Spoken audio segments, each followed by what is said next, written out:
নমস্কার বন্ধুরা, মৌসুমি kitchen and ব্লগে আপনাদের সবাইকে স্বাগত। আজ আমি ঘরেতে থাকা চাল আলু ডিম দিয়ে এক পাকের একটি রেসিপি আপনাদের সাথে শেয়ার করব। ঘরে থাকা চাল আলু ডিম দিয়ে আর সামান্য কিছু ঘরোয়া উপকরণ দিয়েই এই টেস্টি রেসিপিটা মাত্র 30 মিনিটেই তৈরি হয়ে যায়। যেদিন বেশি কিছু রান্না করতে ইচ্ছা করে না আর ভালো কিছু খেতে ইচ্ছা করে, তখন এই রেসিপিটি আপনারা বানিয়ে নিতে পারেন। এই রেসিপিটি খাওয়ার জন্য কোনো রকম গ্রেভির প্রয়োজন হয় না, শুধুমাত্র সামান্য রায়তা আর স্যালাড দিয়েই রেসিপিটি খুবই তৃপ্তি সহকারে খাওয়া যায়। বাড়ির ছোট থেকে বড় সবাই দেখবেন খুবই পছন্দ করবে। তো চলুন বন্ধুরা, আর দেরি না করে রেসিপিটি দেখে নিন। রেসিপিটি বানানোর জন্য আমি এখানে একটি বোল নিয়ে নিয়েছি। বোলের মধ্যে 2 কাপ পরিমাণ বাসমতি চাল নিয়ে নিয়েছি। আমি এখানে বাসমতি চাল নিয়ে নিয়েছি। আপনারা চাইলে আপনারা যে রেগুলার ভাত খান সেই চাল দিয়েও এই রেসিপিটি বানিয়ে নিতে পারেন। প্রথমে বাসমতি চালটা ভালোভাবে জল দিয়ে ধুয়ে নিচ্ছি। 2 থেকে 3 বার ভালোভাবে ধুয়ে নেওয়ার পর 30 মিনিট মতো জল দিয়ে ভিজিয়ে রেখেছিলাম। 30 মিনিট পর ফিরে এসেছি আর দেখতেই পাচ্ছেন বাসমতি চালটা খুব সুন্দরভাবে ভিজে গেছে। অন্যদিকে এখানে আমি 4টে সিদ্ধ ডিম আর 4টে সিদ্ধ আলু নিয়েছি। আলুটা আমি 60% সিদ্ধ করে নিয়েছি। লবণ দিয়ে আলুটা সিদ্ধ করে নিয়েছি। অন্যদিকে গ্যাসের ওভেন জ্বালিয়ে কড়াই বসিয়ে দিয়েছি। কড়াইতে পরিমাণ মতো সাদা তেল দিয়ে দিলাম।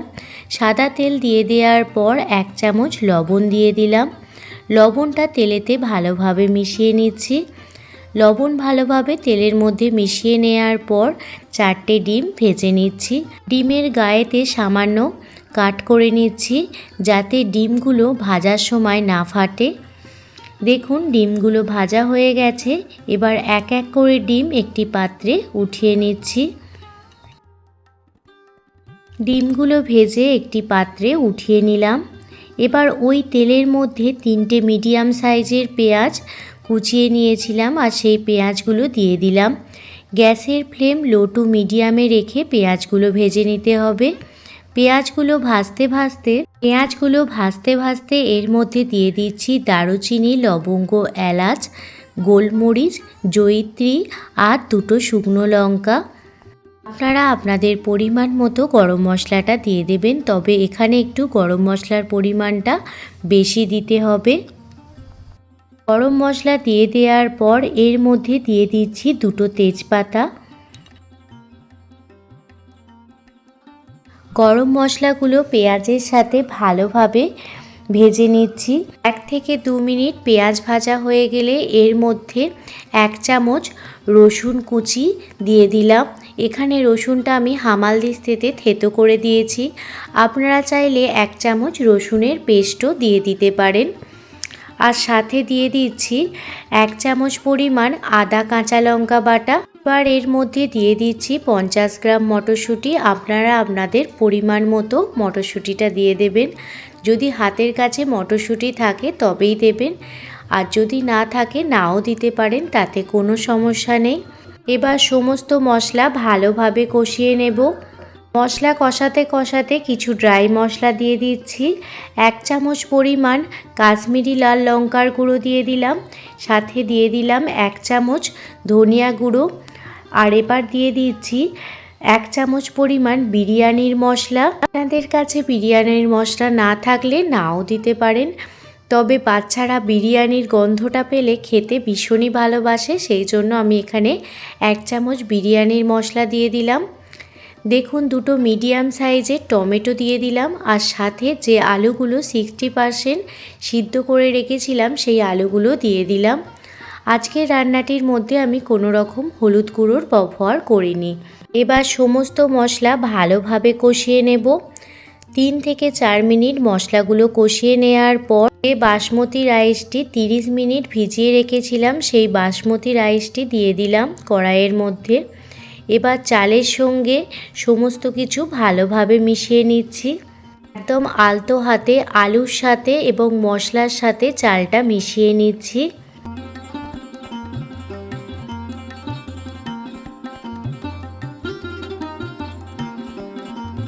সমস্ত কিছু মিশিয়ে নেওয়ার পর এর মধ্যে 3 কাপ পরিমাণ জল দিয়ে দিলাম। 2 কাপ পরিমাণ বাসমতি রাইসের পরিবর্তে এখানে আমি 3 কাপ জল দিয়ে দিয়েছি। এর থেকে বেশি কিন্তু জল দিতে যাবেন না, তাহলে কিন্তু রেসিপিটি ঝরঝরে তৈরি হবে না। এবার এই রেসিপিটির মধ্যে 1 চামচ পরিমাণ গাওয়া ঘি দিয়ে দিচ্ছি, যাতে এই রেসিপিটির টেস্ট আরও দ্বিগুণ পরিমাণ বেড়ে যায়। 1 চামচ ঘি দিয়ে দেওয়ার পর পরিমাণ মতো লবণ দিয়ে দিলাম।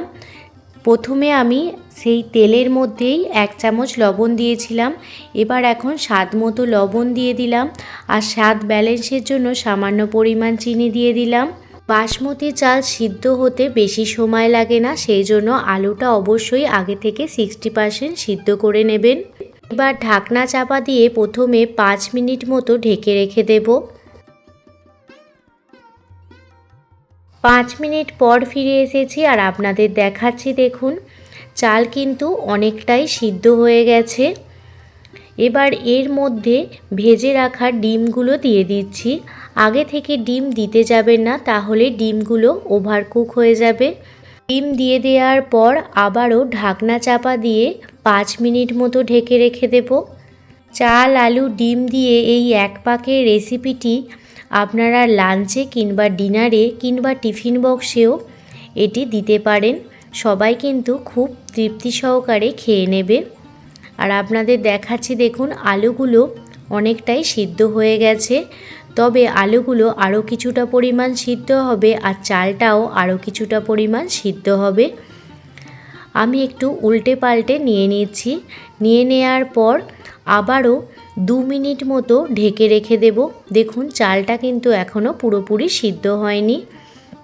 সমস্ত কিছু আলতো হাতে মিশিয়ে নিচ্ছি।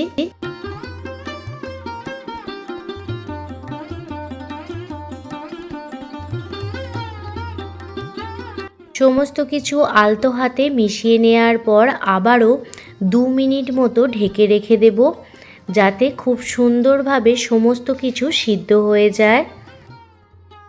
2 মিনিট পর ফিরে এসেছি আর আপনাদের দেখাচ্ছি, দেখুন এখন কিন্তু সমস্ত কিছু খুব সুন্দরভাবে সিদ্ধ হয়ে গেছে। আলু, চাল সমস্ত কিছু খুব ভালোভাবে সিদ্ধ হয়ে গেছে আর মটরশুঁটিও খুব সুন্দরভাবে নরম হয়ে গেছে। দেখুন এখন কিন্তু চালটার অনায়াসেই ভেঙে যাচ্ছে। 12 থেকে 13 মিনিট ভাপের মধ্যে রেখে দিলেই সমস্ত কিছু খুব সুন্দরভাবে সিদ্ধ হয়ে যায়। এক পাকের এই রেসিপিটি একবার হলেও বাড়িতে ট্রাই করে দেখতে পারেন। খুবই সহজ রেসিপি, কিন্তু খেতে হয় অসাধারণ। যখন রান্না করতে একদমই ভালো লাগবে না, তখন খুব কম সময়ে এই রেসিপিটি বানিয়ে ফেলতে পারেন। রেসিপিটি ভালো লাগলে অবশ্যই ফ্যামিলি ফ্রেন্ডদের সাথেও এই রেসিপিটি শেয়ার করতে পারেন। কোনো নতুন বন্ধু আজকের এই ভিডিওটি দেখে থাকলে প্লিজ একটি লাইক, কমেন্ট, শেয়ার এবং সাবস্ক্রাইব করে আমার পাশে থাকবেন। অবশ্যই বেল নোটিফিকেশান অল করে রাখবেন, যাতে আমি কোনো রকম ভিডিও দিলে আপনারা সেটা প্রথমেই দেখতে পান। আর পুরনো বন্ধু, নতুন বন্ধু সবাইকে জানাই অনেক অনেক ভালোবাসা, এতটা ভালোবেসে ভিডিওটি দেখার জন্য।